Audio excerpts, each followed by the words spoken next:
and he's going to house it. It's amazing. Absolutely amazing.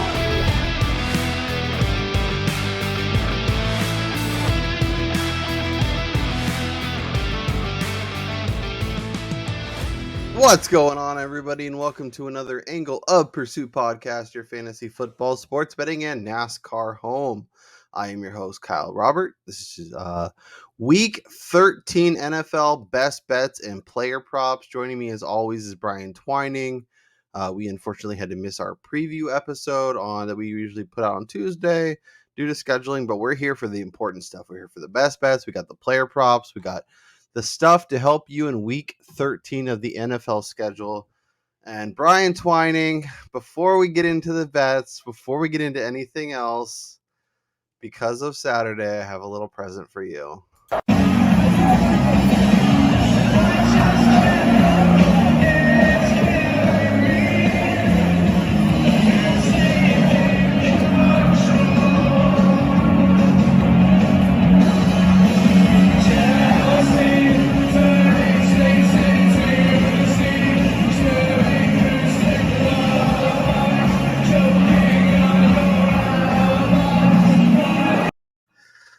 All right, that's enough of that. We came into the big house on Saturday and got our butt kicked up and down the field for 4 quarters. You guys were the better team on offense, on defense, on special teams. It took a decade for the narrative and the trends to flip, but as of Saturday, they have officially flipped. So, sir, congratulations. Thank you. Yeah, honestly, that was probably the most enjoyable football game that I've watched I can't even remember, like, just the meaning behind 10 years of futility and just not even being on the same level as them to go in and do what they did. Yeah, and it wasn't like the trenches you win or something weird happened or a weird call that made. No, you guys literally from jump run down our throats. Yes.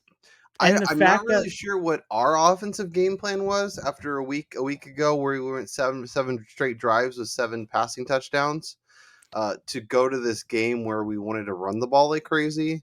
And maybe it has more to do with, the pass rush and the pressure put on by Hutchinson and Ojabo. I think that was the main issue, was the fact that when you look at the game, Ohio State's game plan all season has been shotgun. We're going to sling it all over the place. We have NFL receivers, and that kind of played into what Michigan likes to do on defense, because they can get to the QB with just 4, and that's going to, a lot of times, that's going to pay off for you. And, I think for me, the biggest takeaway in the series is that this kind of reinvigorates Ohio State to say, hey, like, they're no longer just going to be a pushover. And I think this is actually going to propel this rivalry even further than what it already is and become what we want it to be, where each year it's a tough battle and these two teams are legitimately fighting for a playoff spot come that last I don't know if I could do this every year. I don't know if my heart and my mind have them and the strength to make that happen. As somebody who's a diehard Giants fan and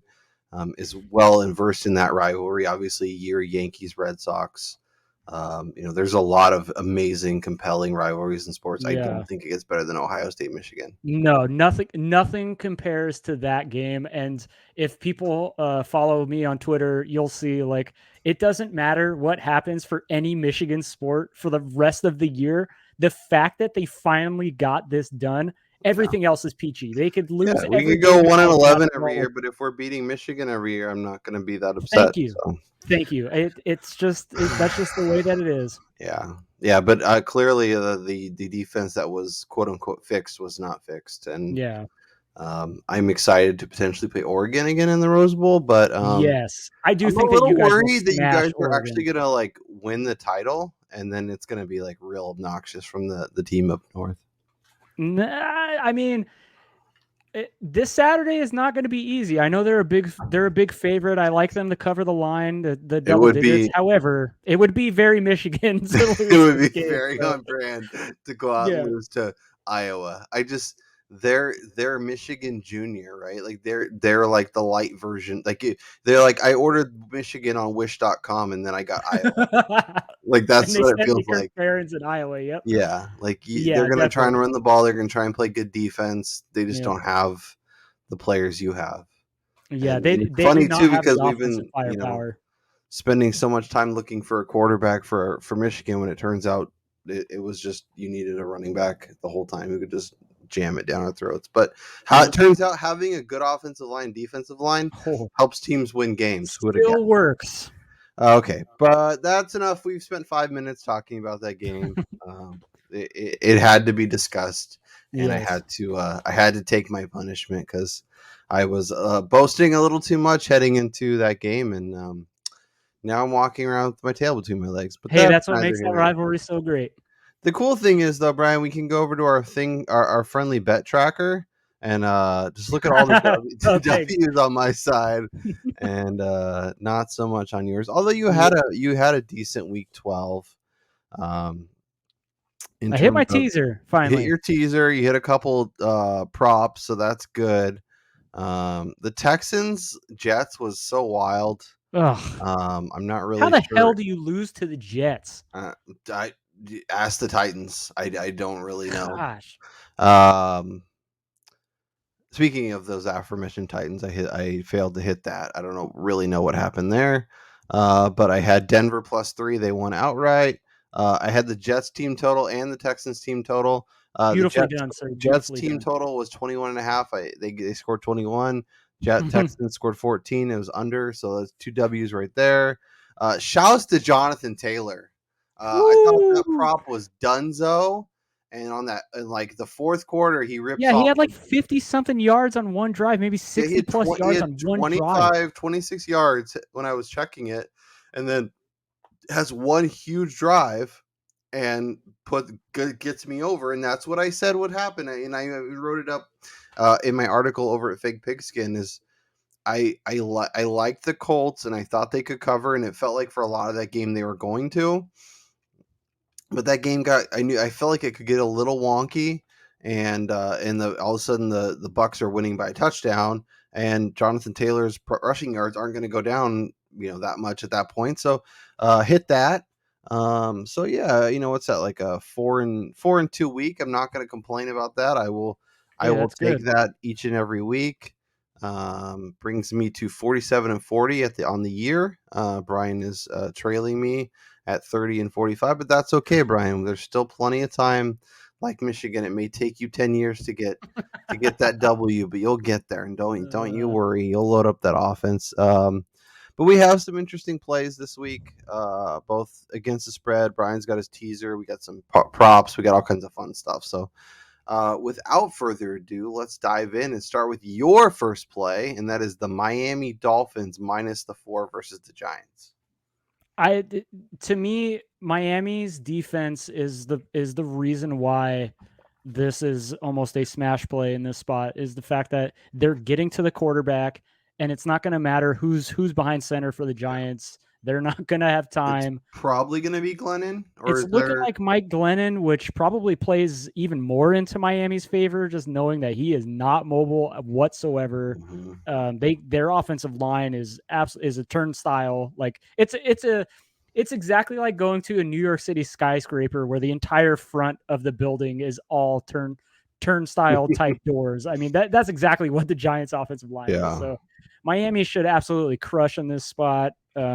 Wide receivers for the Giants are still hurt. They really don't have anything to bring to the table in terms of scoring. It's so sad because you see all these talented players, and it keeps seeming like they're coming back, and then Sterling Shepard still hasn't come back, and Darius Slayton, and I don't know what's going on with Kenny Golladay and Kadarius Toney. Kadarius Toney too is now dealing with a quad and an ankle. Yeah. Like Saquon's back, but he's not really, and then he's looking better, but then he's not really. And man, I had so much optimism. I will say, if Daniel Jones starts this game, his rushing prop may be worth looking at, especially even if he's a little bit limited, just because if he's going to be running for his life. Right, the Dolphins are going to create so much pressure, he's going to have to run.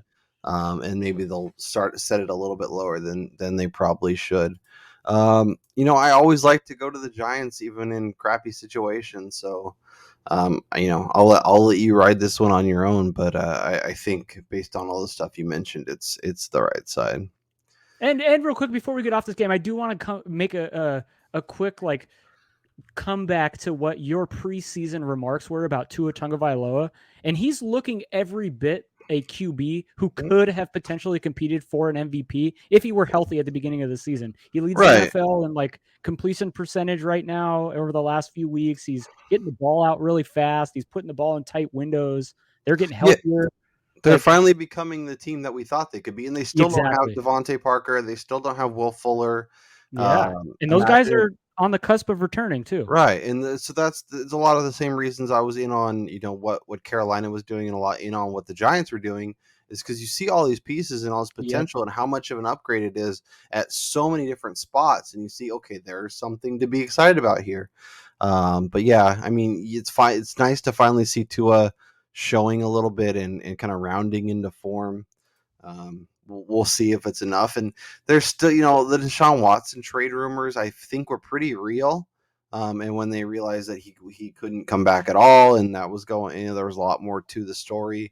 I think that kind of faded, but I think that left a bad taste in his mouth. There's a lot going in Miami, but this is a team getting hot at the right time, and with that extra playoff time seat spot, who knows? They might be able to sneak in to that last slot. I'm gonna go with my first pick, and it's really gross, but I'm gonna take the Denver Broncos plus 10. I love it. It might even be better now. Let me look at what the odds are currently. I'm pulling up. Let's see here. It's hovering right around that 9.5, 10 mark in most spots. Yeah. So there's still a 10 at DraftKings, which is all I care about. The fact that it's going towards the Denver makes me happy, because that makes me feel like I'm feeling it right. Like Kansas City, what have they done the past few weeks that makes you think they should be double-digit favorites against anybody? They're still a team I believe in. It's still a team I think could absolutely win the Super Bowl, but because they beat Dallas 19-9 in an ugly, sloppy game, they're all of a sudden get to be 10-point favorites against Kansas City. And the fact that Kansas City, I think, has only covered twice this year as a favorite, and in general, throughout the entirety of the season, they're 3-8. They've covered 4 times. They covered at Philly back in week 4. They covered that was a slugfest at Washington in week 6, and then they've covered 2 weeks in a row against the Raiders, winning 41-14, and Dallas winning 19-9. So, I mean, this line screams, "Hey, the Chiefs are not broken anymore," which I think on the defensive line and on the offensive line, they're still not where they need to be. And I think, what we saw from Denver a week ago showed that they can do what they need to do, and they're not going to kill themselves. They're not going to make dumb mistakes. They're going to muddy the game up and not so turn it over. I think this could be this could be a game, like I've said this before, where Kansas City destroys Denver and wins the whole game, and it's never really in doubt. But all of a sudden, it's 39-31. It's 27-20. It's a late score by Denver to make it look a little closer than it actually was. And I get to cover town. And I just think double digits is too much. 9.5 I'd be fine with. If it goes anything lower than that, I'm probably going to stay away. Yeah, that's funny you say that, because I was actually looking at this game to add it to a teaser play, but I don't feel like you're gaining any value getting an extra 6. I mean, even an extra 7 with Denver, because at that point, Kansas City, if they're getting close to that mark, they're probably winning this game by 20 plus. Yeah. As opposed I think this is either a 3 to 6 point game or an absolute ass whooping. Yeah. Kansas City will be on a lot of teasers, so that also makes me feel like that's a game that I kind of want to be on the other side of. Yeah. And I'm going to look at because I do my own, my initial lines, and I made this line. Let's see, what were I made it 6.5 in favor of Kansas City.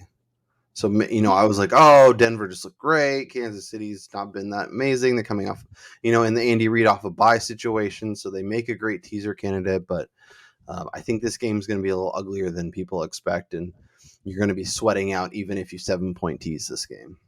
Yeah, I like Denver's kind of strength on defense going up against Kansas City. I mean, Denver plays the pass really well. Yep. Patrick Surtain the second is looking just like his father out there. I mean, he looks fantastic. And to me, it was I really wanted the Cowboys to draft him. I can't be mad at Micah Parsons, but Pat Surtain would have been he's perfect. been definitely the best defensive player and perhaps the best rookie thus far. Let's talk about your Indianapolis Colts. Just pure fade the Texans here. Well, I mean, this is a dangerous spot going to Houston, but coming off of the way that the Colts lost that game against Tampa Bay, I really think they're going to put the pedal to the metal in this spot. They're going to lean on the running game. They're not going to allow Houston to get into this. I think this is a nice spot for people to play props with T.Y. Hilton, as he's absolutely destroyed this team throughout his career. He's getting healthier. I think Carson Wentz has a good game here. Houston doesn't really do that well at creating pressure on the opposing quarterbacks. The Colts offensive line is healthy. This to me screams an absolute whooping in a spot where you take again the Houston team total under. You lay the points with Indy. I like this as a potential 1/2 of a pleaser play. If you like to play those, you lay an extra 6 in this spot, get it at -15, because I think the Colts can absolutely smash here. If you want a candidate to go with them, take the Georgia Bulldogs against Alabama this weekend. I think we focus on the NFL here, but I think Georgia could win that game by a lot. Convincingly, yes. And if it's you're basically taking it up to 2 touchdowns. Now you're obviously going to get amazing juice if you put them together. Oh yeah, when you please teams and you parlay just 2 of those, you're getting like 4 to 5 times better juice on those plays. So yeah, so that's just a little nugget for people to think about. But yeah, I think it makes sense, and I think I took Indy against Jacksonville in a very similar situation, but I think Jacksonville, especially defensively, does so much well that I think it was able to hang around a little bit more than you would think. Although I would say I do worry about Frank Reich as a big favorite, because he tends to get a little more comfortable a little sooner than maybe he should. But I do think after last week, I know this is not Tampa Bay with Tom Brady, but they should probably realize this is the NFL. I mean, these guys are all professionals. They offer plenty of potential to put up points. I mean, Brandon Cooks on the other side can beat you in one play. So I don't think the Colts are going to take it easy this week. I think they're going to absolutely smash them. Yeah, and I think they need to make sure they're locking up wins, because they're the Titans are opening that door for them to come on through. And Titans beat them both times head to head, so if they want to get a lead in the division, they have to get ahead by at least I think a game, because if they're tied, the Titans absolutely get it. So I think this is one they have to have. The next one I am going to take is the Las Vegas Raiders versus the Washington Football Team. Ooh. I believe I could still get it at 2.5. I'll pull that up real quick. Oh, wow. I can even, 2.5's easy. I can get it at 1.5. I can get it at 1. I don't know what we're doing with this Washington team. Yes, they won on Sunday on Monday Night Football against a bad Seattle team that's really banged up. Seattle is trash. It's going to be 30 carries for Josh Jacobs, 30 carries for Antonio Gibson, and the final score is going to be 6-7 or something ridiculous. But I think the Raiders can absolutely win this game. Obviously, now if you're getting at 1 or 1.5, they just literally have to win the game. It's so easy. I think what we saw against Dallas is definitely repeatable. Do I expect them to put up that many points? No, but I also don't expect their defense to be a big shiv that it was on Thanksgiving. I think their front 7 can get there, and I know even with Darren Waller out, it's not ideal, but Foster Moreau can be a reasonable reasonable alternative, and especially in a matchup like this. If they were playing Kansas City or something, sure, you need all hands on deck. But Washington's they're just not good, and they're making a quiet, could this team win the NFC East type thing? But so much would have to go right for that to happen. I don't know. I'm not buying the Taylor Heineke experience, and as much as I love Antonio Gibson, I'm happy to see him absolutely balling out. This is a spot where the Raiders cruise.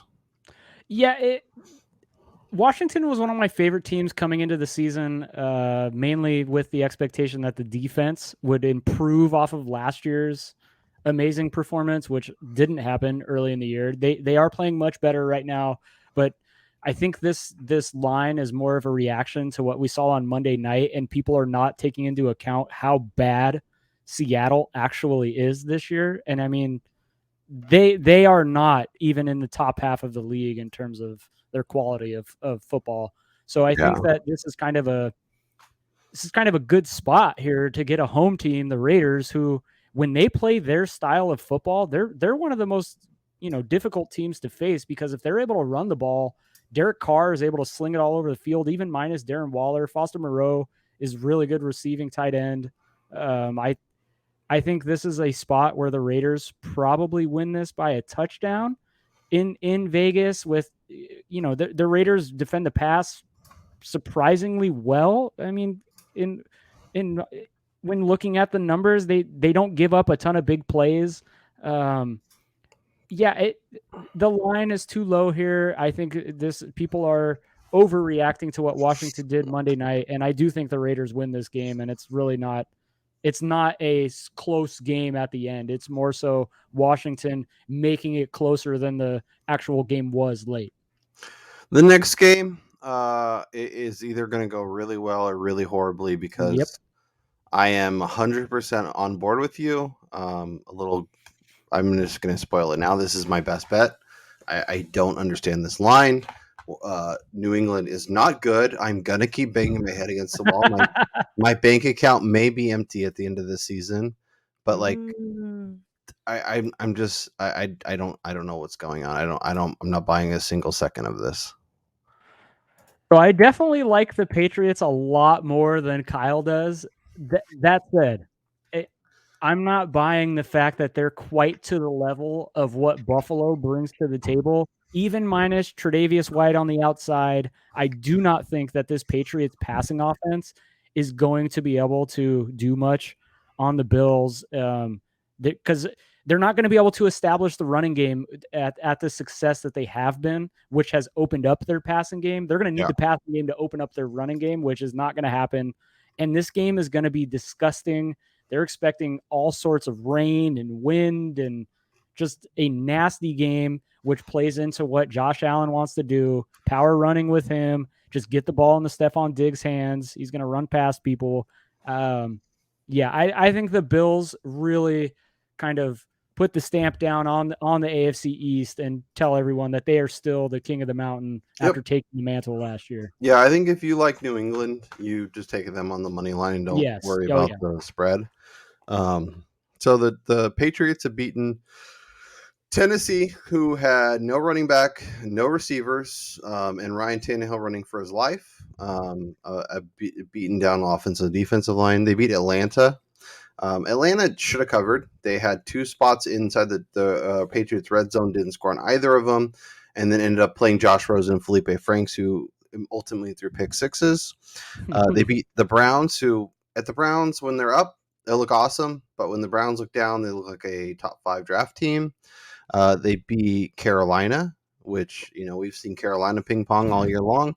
The Chargers, who have gone on the road and, like we saw them last week, go to Denver and lay a stinker. And they lost to the Jets. And the Jets are probably the worst team in football, if not the second worst. Like, that schedule, yes, they've won 6 in a row. Congratulations. You've won 6 in a row. Like, none of those teams that they have played are legitimate playoff teams. Granted, the Titans are going to be a playoff team, most likely. But the current roster they're running out looks more like an XFL team than a NFL team. So I don't want to, I don't know. I'm looking at alternate lines. I'm looking at Bills 6.5, Bills 9.5. I think this could be a 41-14 reminder that, hey, we're still much better than you. I wouldn't go that far. Like I said, I actually think the Patriots are probably one of the most well-rounded teams in the NFL, just with their coaching. And again, they're not going to beat themselves. They're a lot closer to what we think Denver is than what we think of real AFC contenders. I would definitely agree with that statement there, that they have to win by not making mistakes. Mm-hmm. Yeah. And like I said, I might have a completely empty bank account by the time the end of the season comes, but I'm going to keep slamming my head against the wall because I feel like I'm going to break through. Let's talk about any other lines that jump out to you, Brian. There's an interesting group of games. Niners Seahawks is absolutely compelling. The fact that it's 3 or 3.5 scares me. I really want to be on Niners, but in Seattle, minus Debo too. Yeah, we've seen some wonky things. This is one of those spots with Seattle with their backs up against the wall. I think that they're able to cover the 3. I'm not picking them to win. Bad. Hell no, but they're so bad. Yeah, Seattle on a teaser feels like a good play. Honestly, I'm avoiding this on most. Yeah, probably. Pittsburgh stinks, but I think them plus 4.5 makes sense. I think another tough division game. Yeah, it could be easily. I think it's a field goal game, one way or the other. I like, part of me, based on what McVay has done as a big favorite, really wants me to line up and bet the Rams. But I don't know if I'm going to get there. Like, what are the Rams as good as we thought they were, or have they, hit some stumbling blocks and now they're kind of coming back? Like, I was told Matthew Stafford wasn't the problem in Detroit. I was told Matthew Stafford's an amazing quarterback, and he just needed Sean McVay to open up things. And isn't it amazing how, like, has he been good? Has he put up the numbers? Sure, he's put up some numbers. He's been great. He's put up 300 yards in every game. But he's a very empty calories quarterback who puts up numbers, but when they step up against teams like the Niners and Tennessee and then obviously the Packers, who are really good, they get a little taste. So we'll see. I'm curious to see how the Rams go. But it is funny how narratives go. I like Detroit plus the 7. I think I'm going to add that to my card.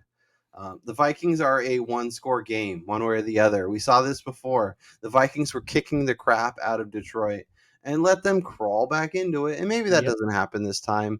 I did. Dalvin Cook's out. Alexander Madison's playing. I don't really care.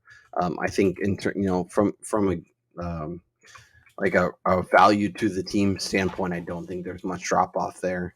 I think the Vikings will get a big lead. I think they'll do some stupid stuff. I think Kirk Cousins might make a fumble or an interception or something, and Jamal Williams is going to score 2 touchdowns for my fantasy teams, and I'm going to be loving life. So I'm adding Lions plus 7 to my card. Yeah, there's a couple of like games this week which are really interesting. You see a lot of home dogs in week 13, and when looking at Tampa Bay at Atlanta, I know Tampa Bay is the big bad Buccaneers. They got all the pieces, but they've struggled on the road this year. I mean, all of their losses have come on the road. Even last week in Indy, they had to come back from multiple scores to win that game. Mike Evans.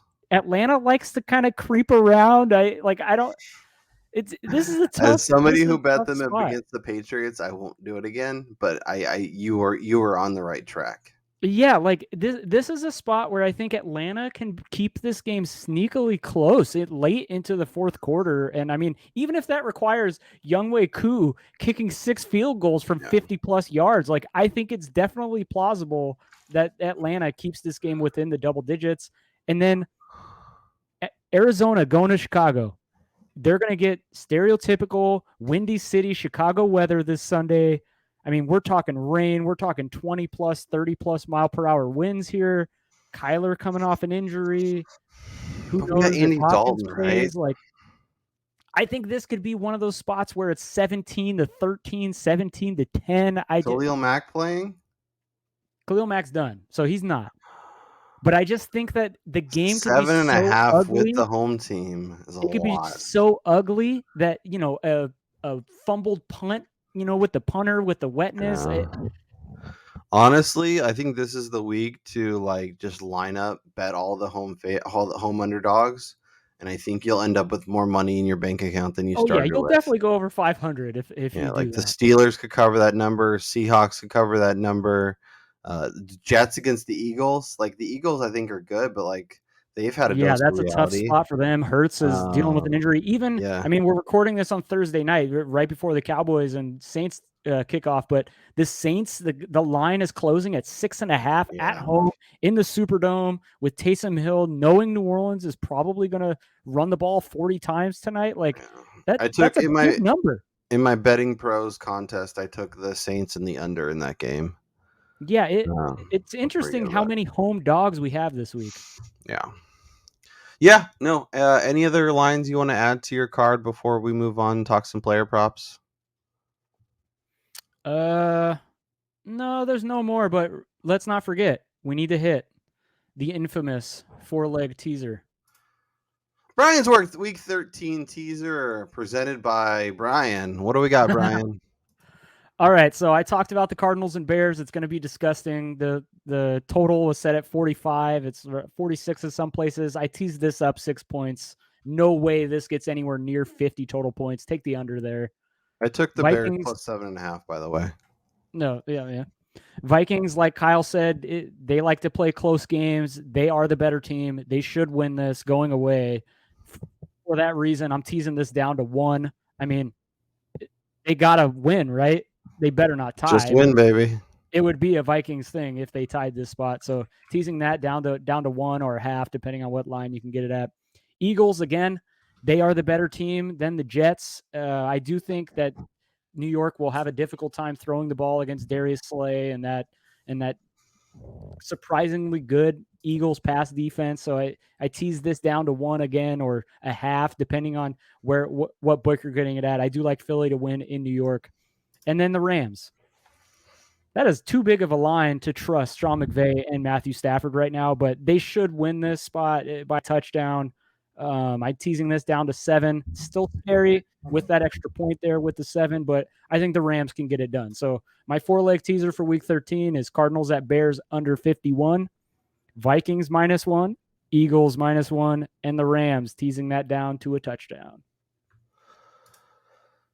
I love it. I think it makes a lot of sense. I think there's a lot of value there. I also added Atlanta. We'll recap our cards here at the end, but when we talk about things on the show, I like to keep the ball rolling. I like to keep the card open, and then I shut it as we close out the podcast because I like to take garbage teams. And when I talk things out with Brian, it's really frustrating, Brian. I'm looking at props over at our friends at DraftKings, and I probably have to go to the old prop shop because they know they just get taken to the woodshed if they post these too early.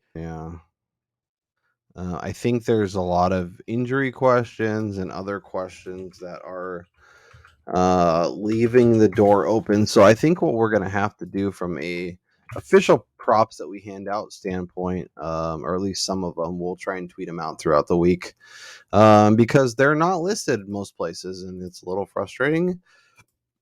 But that is where we are. But yes, Brian did find a few. So let's talk some player props, Brian, because there's 2 names that I really like. Both are receivers.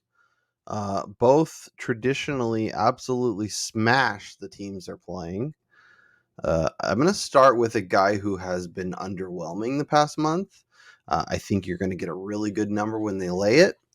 And I'm going to go with the over on receiving yards and receptions for Mr. DK Metcalf.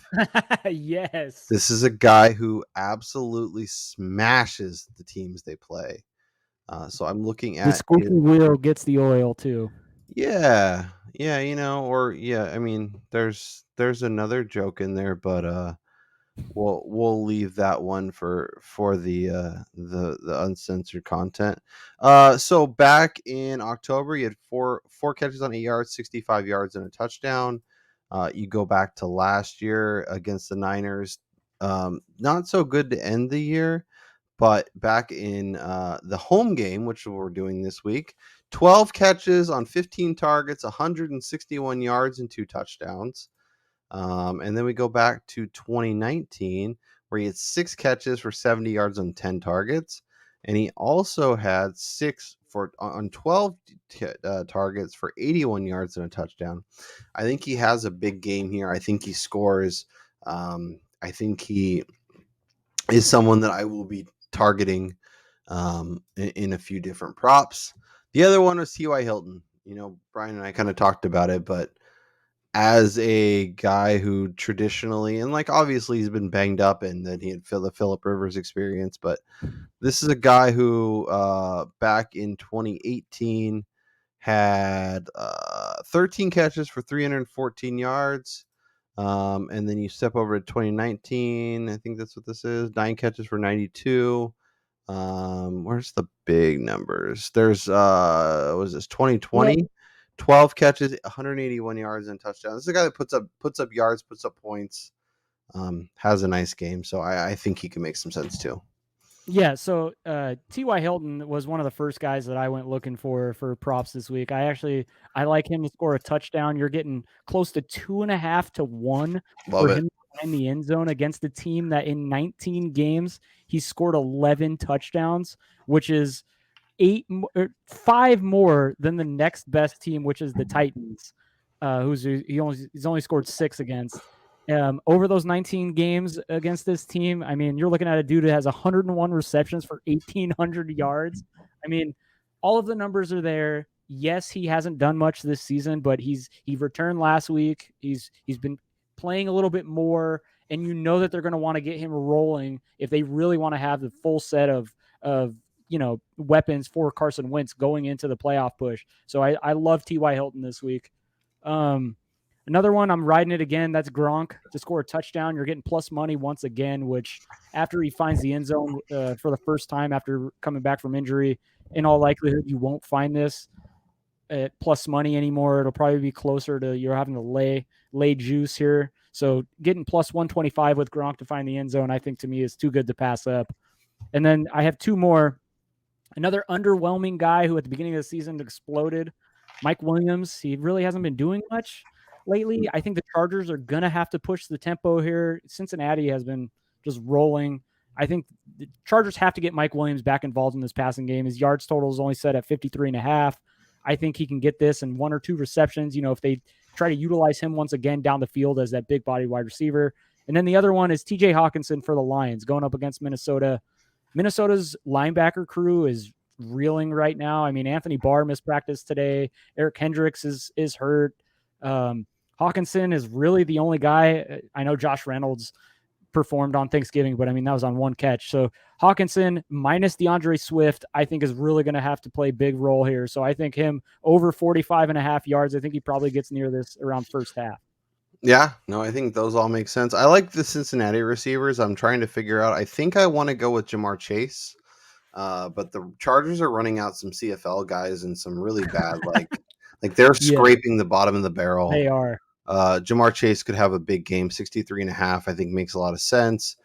T. Higgins, 57.5, and even Tyler Boyd at 38.5 yards. I think all those could make some sense. To tell you where my head's at with this game, I think I'm considering playing Joe Burrow over Patrick Mahomes in my most important fantasy league. Probably won't do it because I don't know that I have the stones to do that, but it does feel right. And I like the under 39.5 receiving yards for Logan Thomas. He came back. He looks solid. He's going to get volume. He just doesn't put up yards. He could put up a touchdown and still have a nice game for fantasy, but I'm going to go under 39.5 receiving yards for Logan Thomas.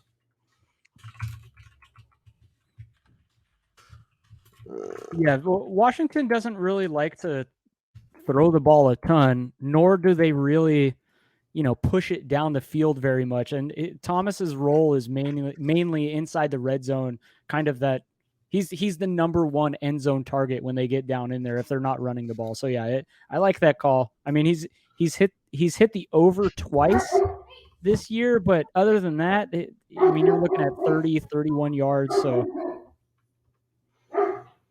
yeah, it's weird. So Washington and the Raiders, you can get rushing yard props for both Derek Carr and Taylor Heineke, but you can't get them for the running backs. Well, so Josh Jacobs was limited. He was added to the injury report today with an ankle, so that's why. And then same thing. And then we're Washington waiting on consistently McKissick too, lists right? all their running backs as questionable, limited with shin and whatever. Because J.D. McKissick is probably not going to play this week. Yeah, it made it look really bad when he was carted off, but then he's like sitting on the side of it like he's really comfortable. So not really sure what to make of it there. Yeah. So I think we talked some bets, we talked our props. I gave you your Michigan respect. There's only one thing left to do, Brian, before we get out of here. Let's recap that betting card and let's hit the people with our best bet before we get out of here. So you have the Colts -9. You have the Dolphins -4. You have the Bills -2.5. You have a Gronk anytime touchdown, a T.Y. Hilton anytime touchdown, Mike Williams over 53.5, T.J. Hawkinson over 45.5, a 6-point tease. Yes. The Cardinals and Bears under, the Vikings, the Eagles, and the Rams. I have the Bills -2.5. I have the Raiders -1. I have the Broncos +10. I have the Lions +7. I have the Bears +7.5. I have the Falcons +11 because I like betting on garbage losers. And I have Logan Thomas under 39.5 receiving yards. Like I mentioned, I am going to look for props for both DK Metcalf and for T.Y. Hilton, going with the only initial receivers for this week. I will also look at some running back props, especially in that Raiders-Washington game. I think there could be some value once we know who's actually playing at running back. But, Gibson could make some sense. Even Josh Jacobs could make some sense. So, Brian, with all that being said, what is your best bet for week number 13? I'm going to do it, man. I'm going to ride with your guy from the beginning of the season, Tua Tagovailoa and the Miami Dolphins to absolutely dump truck the New York Giants. Give me Miami -4 as my best bet. I think you're going to have a bad time, Brian. I've lost four straight best bets, so in all likelihood, this is going down too. It's funny because they're supposed to be your best bets, but they might actually be your worst bets. I'm gonna keep doing it. I'm gonna pound my head against the wall, and I am going to take the Buffalo Bills -2.5 as my best bet. Like I said, I think they win. I think they win big. I think they win comfortably. I will be looking at +3.5 or -3.5, -6.5, maybe 9.5. We'll see how maybe you please them with the Colts, and that's your 2-leg. Give me a Colts. I don't know that I want to do the Colts. See, like the Colts are like the AFC version of the Vikings, but like the Bills and Georgia as a 2-team pleaser is something that might make the card officially official. Good luck with Iowa. I hope they dump truck you guys. Thanks. No, but seriously, I might be betting Michigan to win the Natty, and I don't know that I can. Like, it's hard for me because that would mean I'd have to like root for them to like win games. And hey, man, I've bet Ohio State against Michigan probably like for 4 straight years, and because you like winning money.